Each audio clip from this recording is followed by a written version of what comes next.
Hello everybody, I am Smelly. I thought I'd do a non-gaming video today, which I don't do very often, but just go a little bit over my hardware setup and my software setup. Since I am on nothing but Linux, this might be new for a lot of people, but it's actually not new for a lot of people who follow Linux, other Linux gamers and Linux YouTubers and such, because it seems like it's the thing to do recently, is to go over their setup, see if mine's different, because they give me ideas and they make me see what I'm doing maybe wrong or differently.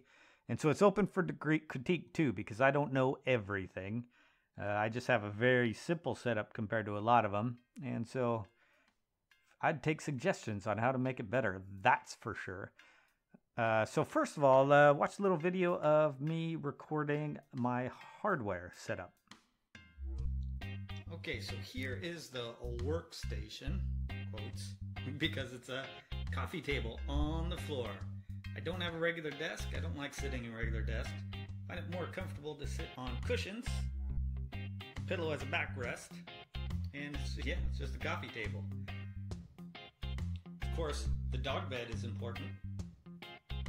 That's not our dog. We're dog sitting. That's Lily. She's a little puppy and she's in heat, so she has to wear diapers. Gross. Oh yeah, just sit on my spot. That's cool. Oh, adorable.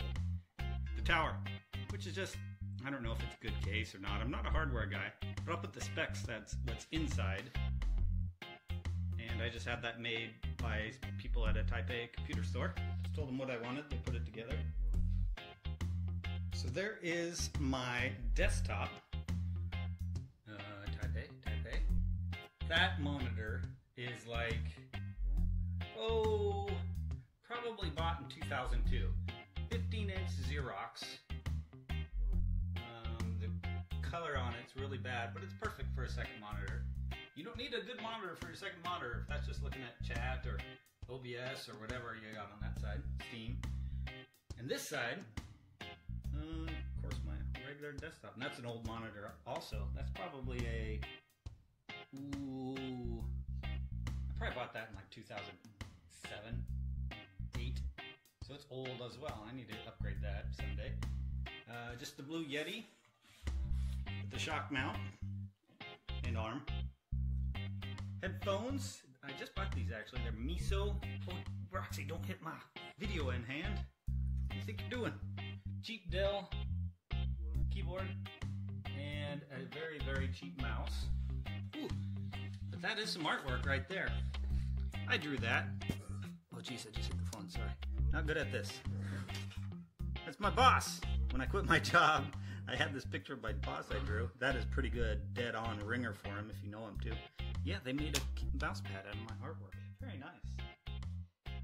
Okay, so that was the hardware setup. See, very simple hardware. Not anything too over the top fancy. I often think maybe I should go an XLR mic and get an audio interface for it, but I'm not sure why yet. I know this Blue Yeti, I think, picks up a little too much background noise.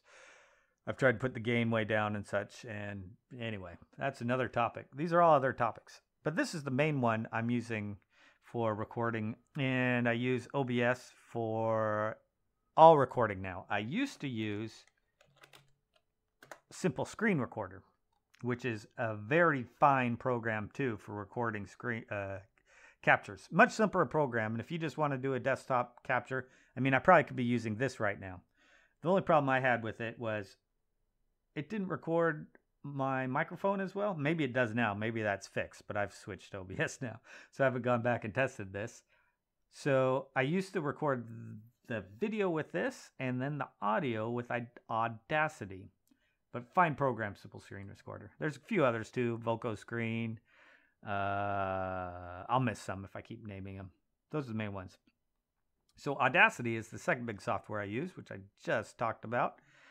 And what I usually do with this is, like for the hardware video you just watched, what I did was took the video, put it into, oops, not that. I wanted to use this video. This is how I import the audio into Audacity. And if you could listen, desk. I don't like sitting in regular. the sound isn't as good as this Yeti microphone here. It's my simple phone microphone. Oops, get out of there. And so right here, hear that dead noise, and you can hear that hiss in the background. I just basically use Audacity to get rid of that noise.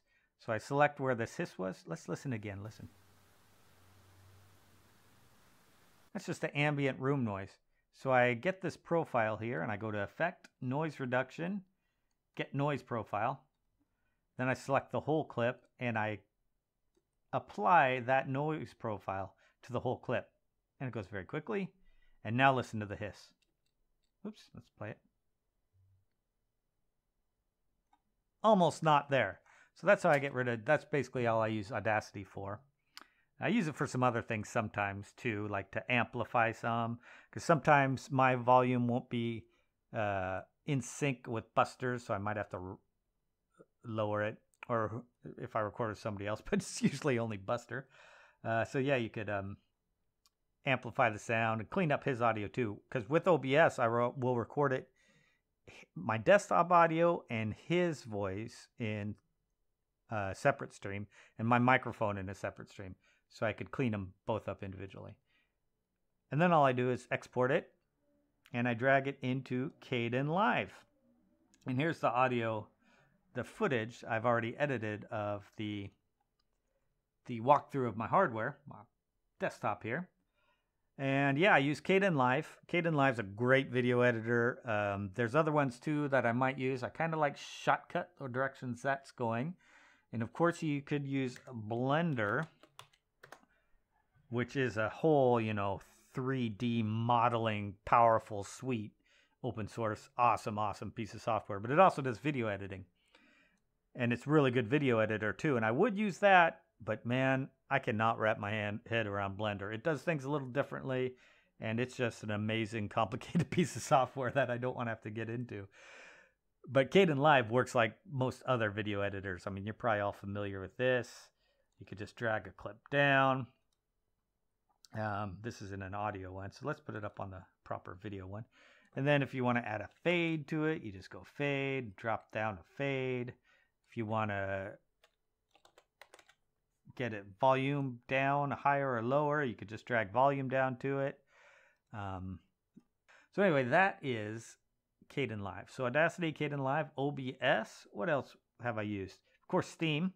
Thank you, Valve, for my recording, by the way. Yeah.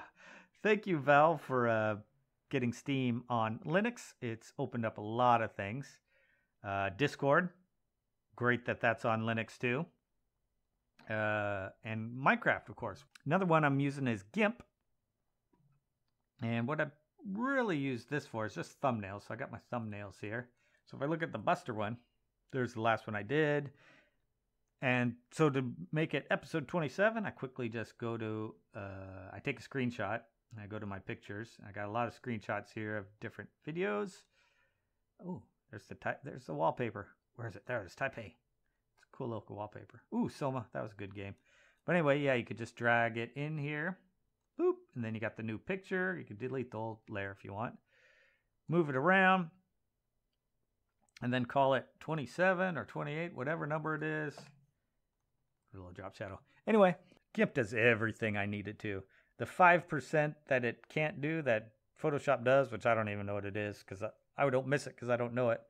Those are for the experts. Those are for the creative, what are they called? Creative designers? Because, yeah, GIMP's just fine. 95% of home users just get GIMP. Don't waste your money on Adobe. Go open source. So if you have any critiques, what I could be doing differently, or just let me know, and I'll be happy to make some changes if it makes life easier. And don't say move to Windows, because I'm not going to disparage Windows users, so don't disparage my Linux use. So yeah, that's it. Until next time, I'm Smelly. See you later.